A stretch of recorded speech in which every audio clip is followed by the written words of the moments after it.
الحمد لله رب العالمين الذي علم الإنسان ما لم يعلم، والصلاة والسلام على رسوله الكريم مدينة العلم، وعلى أساسها الحضرة أبي بكر الصديق رضي الله عنه، وعلى مظهر عدله الحضرة عمر رضي الله عنه،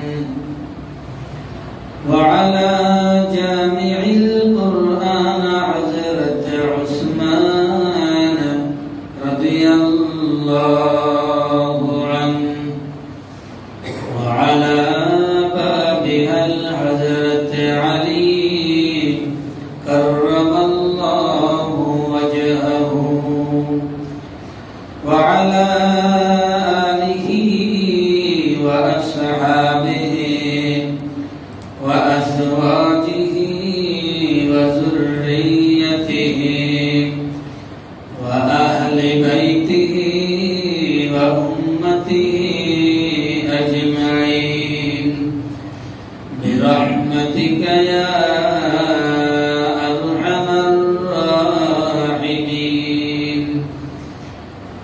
بسم الله الرحمن الرحيم. واعبدوا الله ولا تشركوا به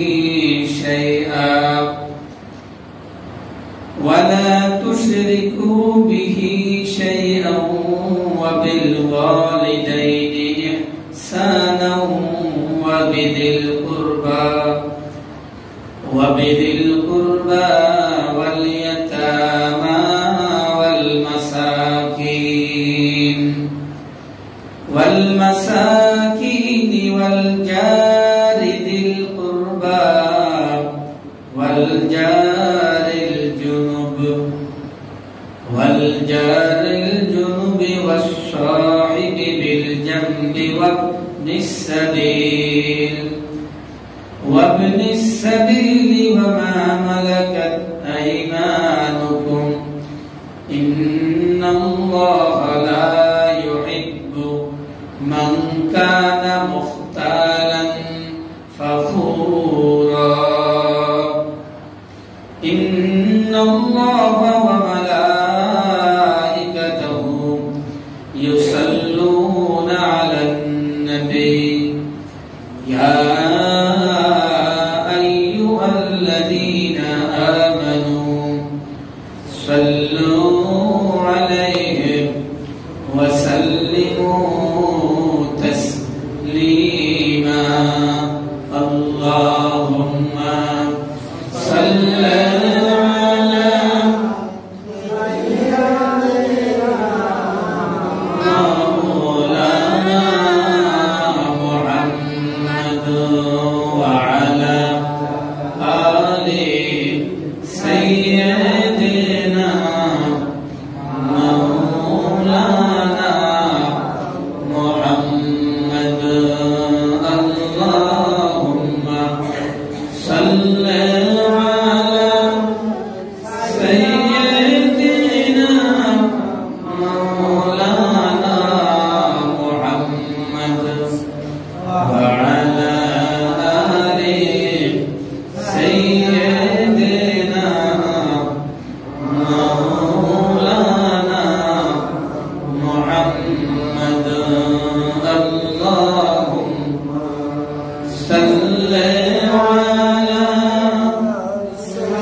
مولانا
وعلى آل سيدنا مولانا محمد ربنا سر قرآن حديث একবার দুরূদ পড়লে আল্লাহ দশটি রহমত বর্ষাইবেন আল্লাহুম্মা সাল্লি আলা সাইয়্যিদিনা মাওলানা মুহাম্মদ ওয়া আলা আলি সাইয়্যিদিনা মাওলানা মুহাম্মদ ও আল্লাহ দয়া করো নসিব করো মদিনা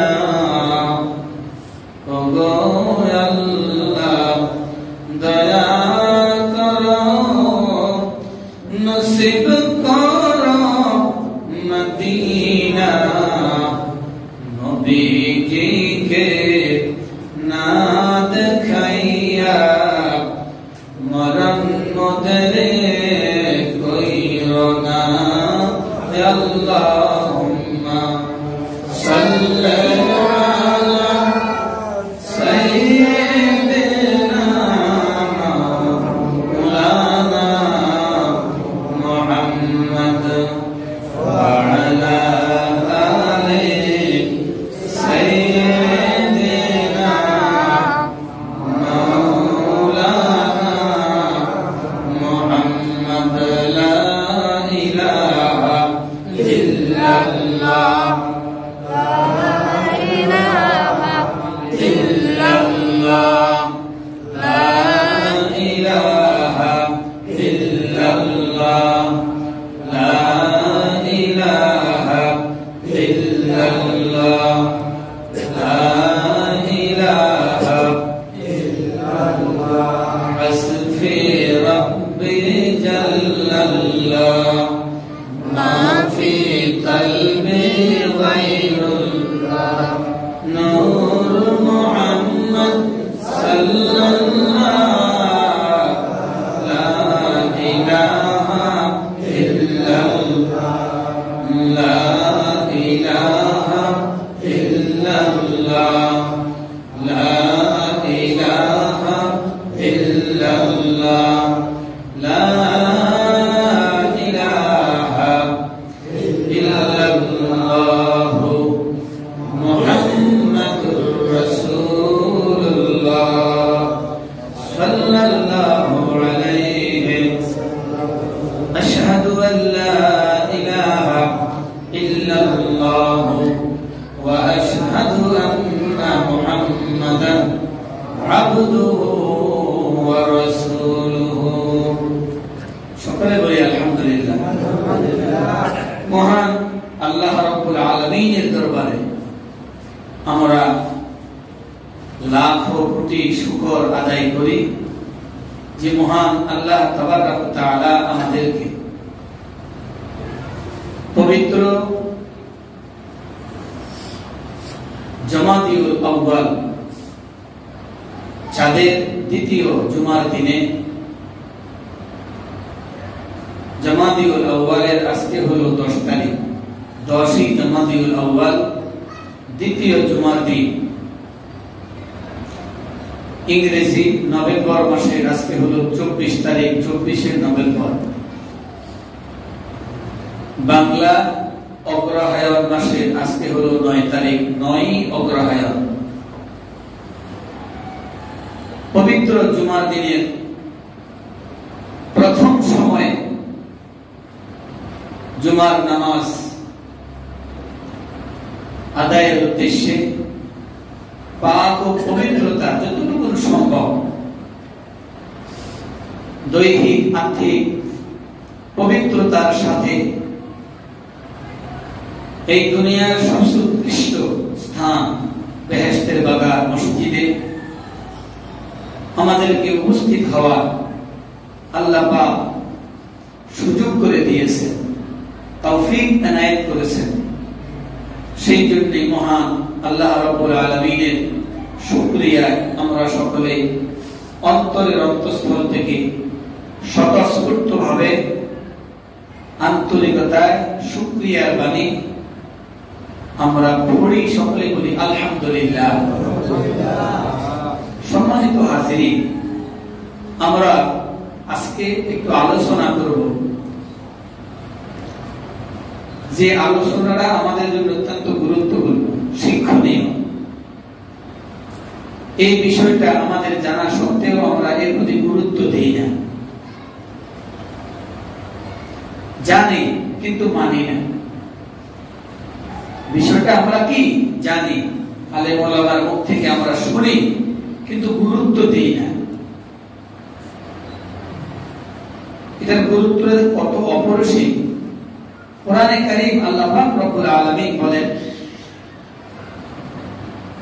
ওয়াল জারিদিল কুরবা ওয়াল জারিল জুনুব। এই শব্দ দুইটা, ওয়াল জারিদিল কুরবা, নিকটতম প্রতিবেশীর হক আদায় করো।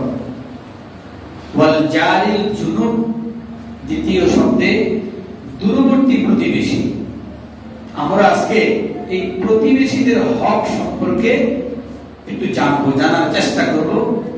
এই বিষয়ের উপরে যেন এই মুখতাসার সময়, এই অল্প সময়ের ভিতরে কোরআন এবং হাদিস থেকে কিছু আলোচনা যেন পেশ করার তৌফিক আল্লাহ পাক দান করেন। সকলে বলেন আমিন। আলোচনা করার, শোনার মনোযোগ দিয়ে যেন আল্লাহ পাক আমাদেরকে কি করেন, তৌফিক দান করেন। প্রতিবেশী আমার আপনার বাড়ির, আমার আপনার ঘরের পাশাপাশি যাদের কি বসবাস, যারা আমরা যেখানে বসবাস করি তার চতুর্দিকে যারা কি করেন, বসবাস করেন, অবস্থান করেন, থাকেন, তারাই আমাদের কি কথা বলেন, আমাদের প্রতিবেশী। এই প্রতিবেশীদের প্রতি ইসলামী দৃষ্টিকোণ থেকে, ইসলামী দৃষ্টিকোণ থেকে আমাদের করণীয়, আমাদের প্রতি কি হক, এটার কতটুকু গুরুত্ব, তাদের দেখভাল করা, তাদের দেখাশোনা করা, তাদের ভালো মন্দে সহযোগিতা করা, তাদের দুঃখে দুঃখী হওয়া, এই সম্পর্কে আমরা একটু আলোচনা করব।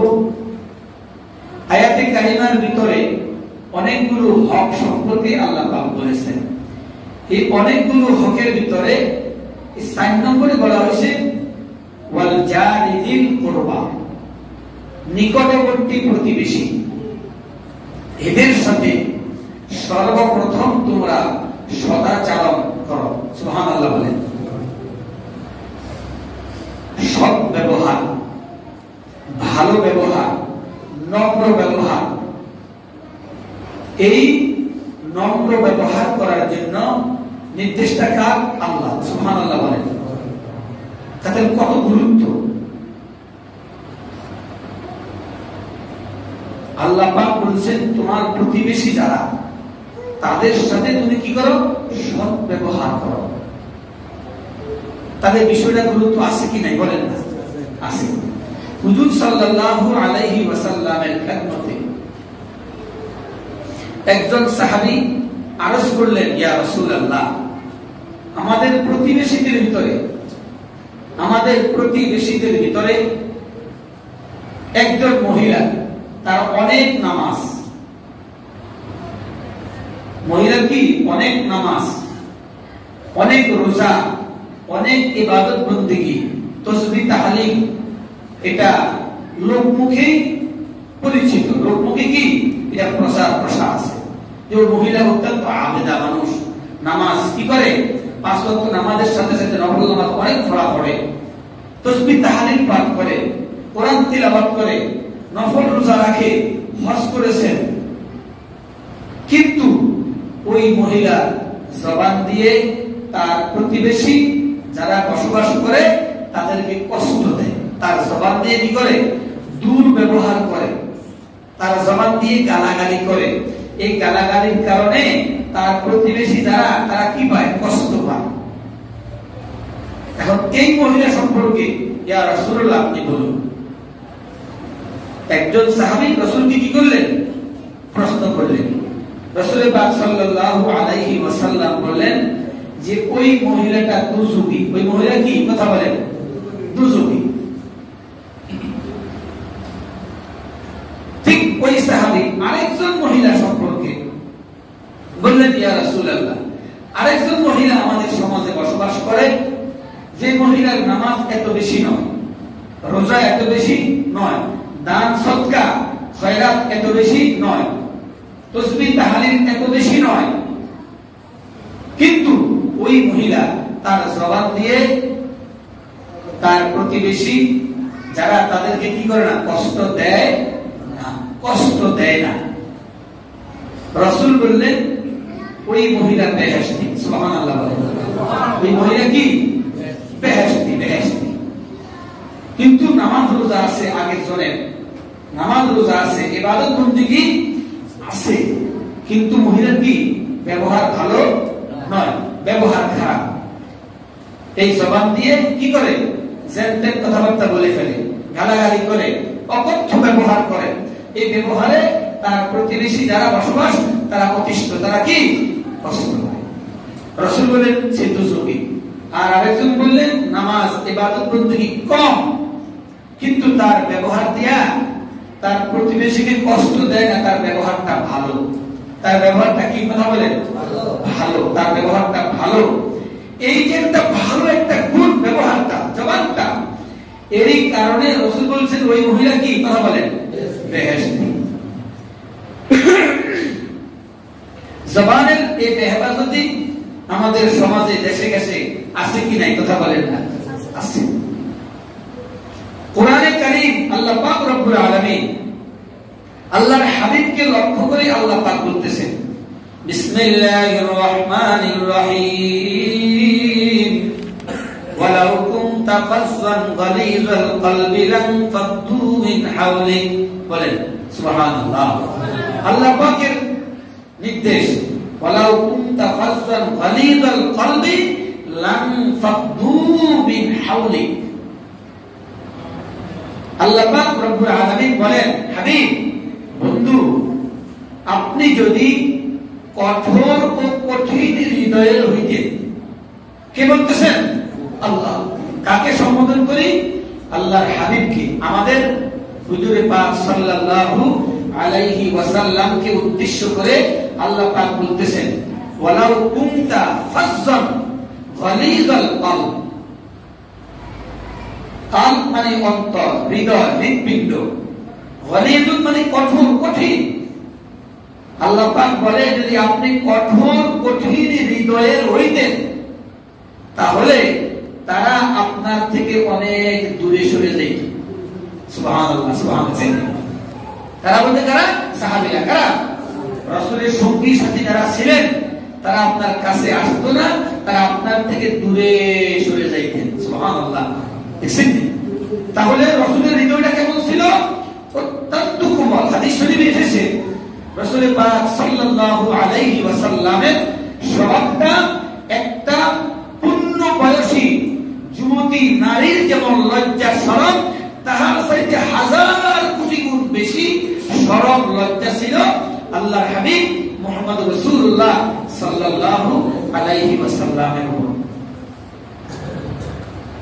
কখনো তিনি কি করতেন না, কাউকে ধমক দিয়া, কঠিন হৃদয় দিয়া কারোর সাথে কথাবার্তা তিনি বলতেন না। সুবহানাল্লাহ, সুবহানাল্লাহ। এটা আমাদের জন্য কি, কথা বলেন না, আমাদের জন্য শিক্ষা, আমাদের জন্য শিক্ষা।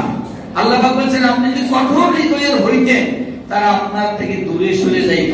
খেয়াল করেন, তাহলে আল্লাহর বান্দা বান্দীদের যারা এই কঠোর ও কঠিন হৃদয়ের মানুষ, যাদের অন্তরটা কি কঠিন, মানুষ তার থেকে কি থাকে, কথা বলেন না, দূরে থাকে।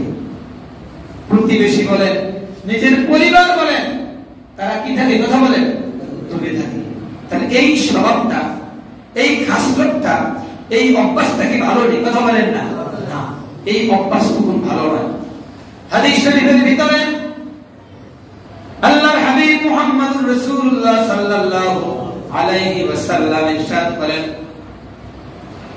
عن أبي هريرة رضي الله تعالى عنه أن النبي صلى الله عليه وسلم قال والله لا يؤمن والله لا يؤمن والله لا يؤمن قيل من يا رسول الله قال الذي لا يأمن جاره بوائقه رواه البخاري ومسلم বুখারী ও মুসলিম শরীফের হাদিস। এই হাদিসটুকু বুখারী শরীফে আছে, মুসলিম শরীফেও আছে। যিনি বর্ণনাকারী হযরত আবু হুরায়রা রাদিয়াল্লাহু তাআলা আনহু riwayat করেন, রাসূল পাক সাল্লাল্লাহু আলাইহি ওয়াসাল্লাম বলেন, ওই ব্যক্তি প্রকৃতপক্ষে মুমিন নয়। আল্লাহর কসম করি, রাসূল বলতেছেন ওই ব্যক্তি মুমিন নয়, ঈমানদার নয়। ওই ব্যক্তি ঈমানদার নয়। আল্লাহি লা ইউমিনু ওয়াল্লাহি লা ইউমিনু ওয়াল্লাহি লা ইউমিনু কয়বার বলেছেন? তিনবার বলেছেন।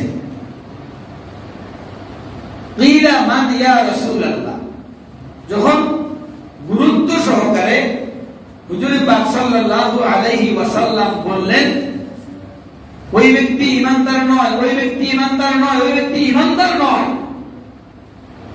তখন সাহাবীরা বললেন ইয়া কিলা মান ইয়া রাসূলুল্লাহ, ইয়া রাসূলুল্লাহ ওই ব্যক্তি কে সে ঈমানদার নয়?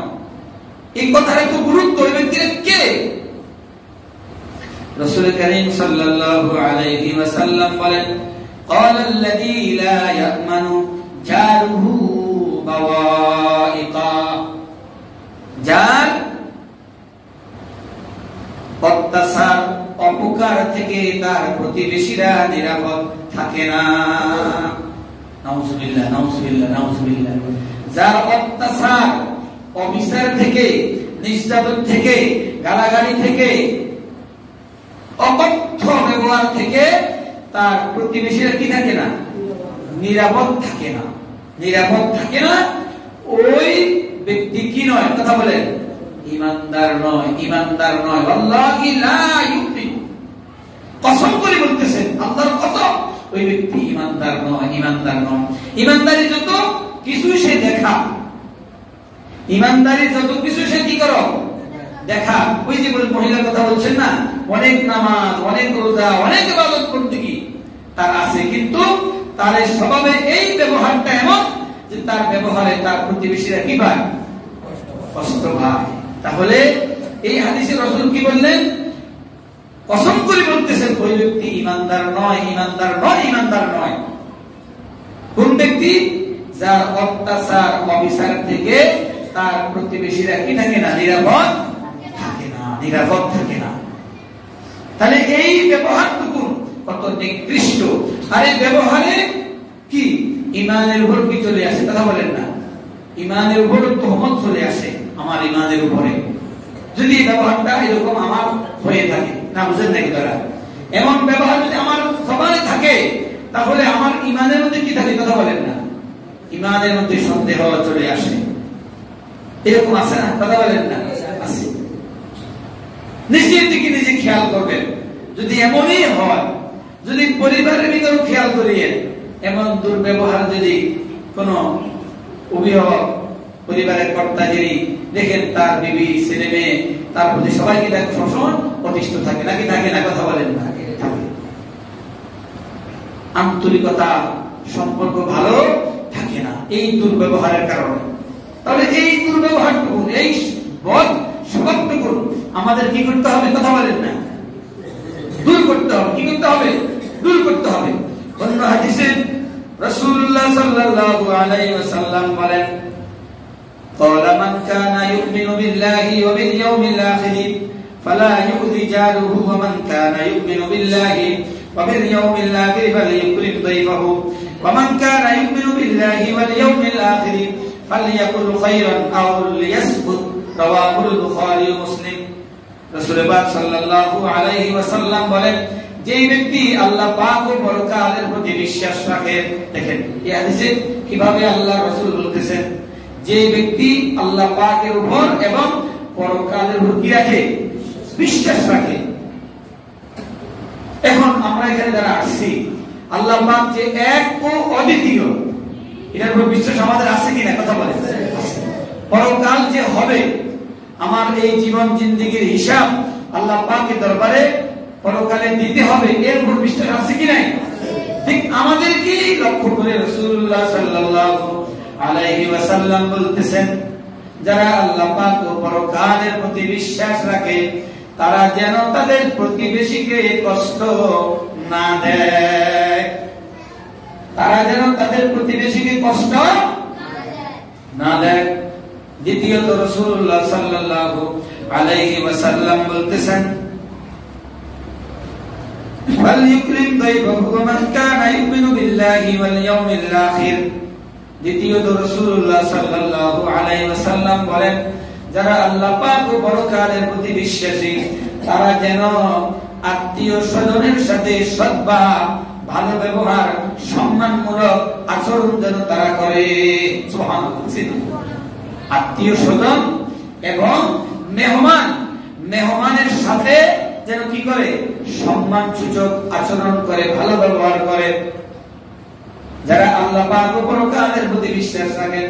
3 নম্বরে রাসূলুল্লাহ সাল্লাল্লাহু আলাইহি ওয়াসাল্লাম আরেকটি আদেশ করতে গিয়ে বলেন, ওমান কানা ইউমিনু বিল্লাহি ওয়াল ইয়াউমিল আখির ফালইয়াকুল খায়রান আও লিয়াসকুত। আল্লাহ পাক এবং পরকালের প্রতি যদি বিশ্বাস রাখে, সেই জন্য তার ব্যবহার দিয়া মানুষের সাথে ভালো ব্যবহার করে, মুখে একরকম রাখা অন্তরে যেন কি আরেক রকম না রাখে। কি করে এমন আছে না, মুখ দিয়ে বলে কিন্তু ভালো কথা, কিন্তু ভিতরে অন্তর মধ্যে কিটা অনেক পেসপুস ঘুরায় রাখে, পেসপাস ঘুরায় রাখে, এমন যেন না হয়। ভিতরে যেমন বাহিরে ব্যবহারটুকু যেমন এমন হয়, সুন্দর ব্যবহার, ভালো ব্যবহার, সৌজন্যমূলক ব্যবহার যেন হয়। যদি এই ব্যবহার তোমার মধ্যে থাকতে পারে তাহলে বোঝা যাবে তুমি আল্লাহ পাকের প্রতি পূর্ণ ঈমানদার এবং পরকালের প্রতি তুমি বিশ্বাস রাখো। রাসূল পাক সাল্লাল্লাহু আলাইহি ওয়াসাল্লাম আরো বলেন, وقال رسول الله صلى الله عليه وسلم ما زال جبرائيل يوصيني بالجار حتى ظننت أنه سيورثه رواه البخاري ومسلم। হুজুর পাক সাল্লাল্লাহু আলাইহি ওয়াসাল্লাম বলেন, হযরত জিবরাইল আলাইহিস সালাতু ওয়াস সালাম আমার প্রতিবেশী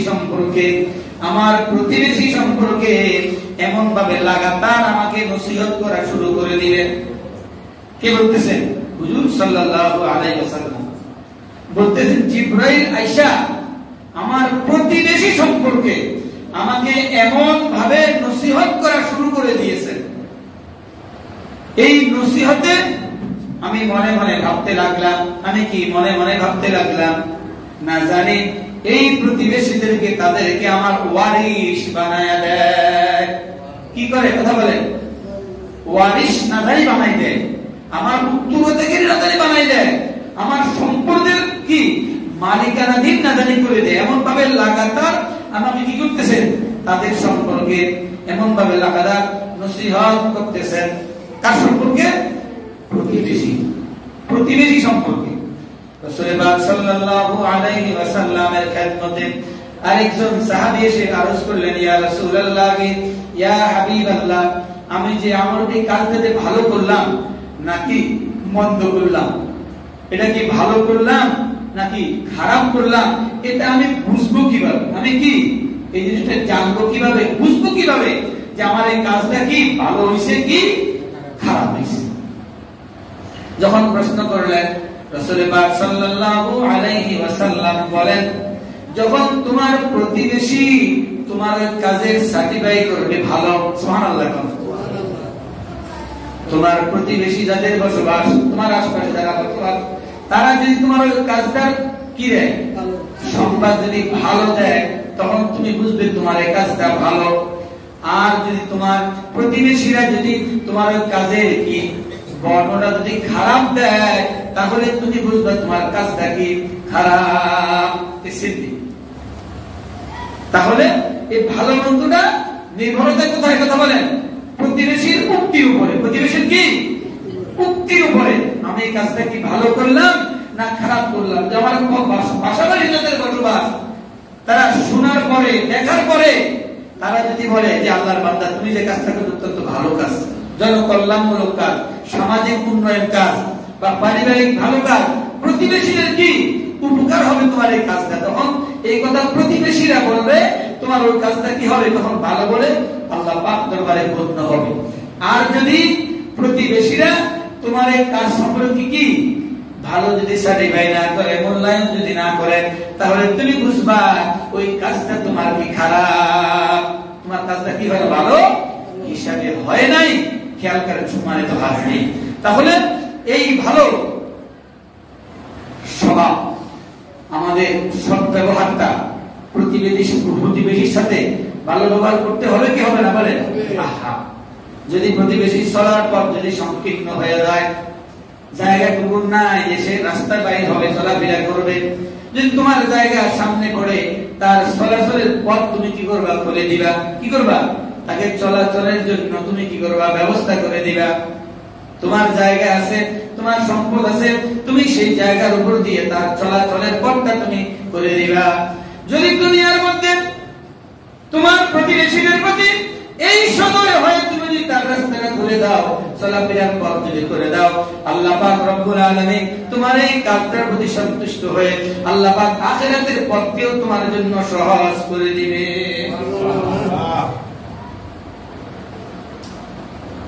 বহু সমাজে গ্রামগঞ্জে দেখা যায় কি করে, ভাই ভাইয়ের পথ বন্ধ করে দিবে। কি বলে? আছে কি নাই বলেন? ভাই ভাইয়ের ভাই একই মায়ের গর্ভ থেকে আসছে, বড় ভাই ছোট ভাইয়ের পথ বন্ধ করে দিয়েছে, ছোট ভাই বড় ভাইয়ের পথ বন্ধ করে দিয়েছে। এরকম হয় কি হয় না বলেন? আহা, দেখছেন এখন কি কিছু করছে আগে বেশি আছে। আহা, রাস্তা দেখতে ভালো দেখি কত এটা মারাত্মক এই কাজ। যদি আপনার পথ যদি রাস্তা যদি আপনার থাকে, তাহলে আপনি কি আপনার প্রতিবেশী চলতে ফিরতে যদি কষ্ট হয়, তার পথটা আপনি কি করবেন? সহজ করে দিবেন, তার চলার পথটা সহজ করে দিবেন।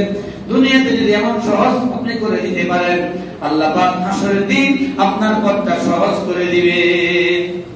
এই দুনিয়া তো একটা ক্ষণস্থায়ী জীবন, কি বলেন ঠিক না?